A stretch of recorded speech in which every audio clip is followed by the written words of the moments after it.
Iran Israel সংঘাত যেকোনো সময় আবারও শুরু হতে পারে বলে মন্তব্য করেছেন মার্কিন প্রেসিডেন্ট ডোনাল্ড ট্রাম্প।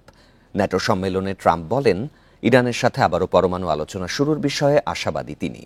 তবে যুক্তরাষ্ট্রের কূটনৈতিক প্রচেষ্টায় আস্থা নেই বলে জানিয়েছে ইরানের পররাষ্ট্র মন্ত্রণালয়। ইরান ইসরায়েল সংঘাতের সময় যুদ্ধবিরতির বদলে স্থায়ী সমাধান চেয়েছিলেন ট্রাম্প, কিন্তু ইরানের ৩টি পরমাণু স্থাপনায় হামলা চালিয়ে নিজেই জড়িয়ে পড়েন সংঘাতে। এতে বিশ্বযুদ্ধে গড়ানোর দ্বারপ্রান্তে পৌঁছে যায় আঞ্চলিক সংঘাত। এমন পরিস্থিতিতে হঠাৎ সেই যুক্তরাষ্ট্রই ১২ দিনের সংঘাত বন্ধের ঘোষণা দেয়। এত কিছুর পরও ইরানের সাথে পরমাণু আলোচনায় আশাবাদী ট্রাম্প।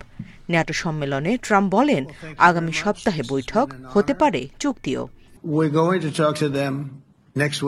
আমরা আগামী সপ্তাহে ইরানের সাথে আলোচনা করতে যাচ্ছি, হয়তো চুক্তিও স্বাক্ষর করব। তবে আমার কাছে তা খুব বেশি গুরুত্বপূর্ণ নয়। আমরা আগেও যা চেয়েছিলাম এখনো তাই চাই, আর তা হলো ইরানের পরমাণু অস্ত্র থাকবে না।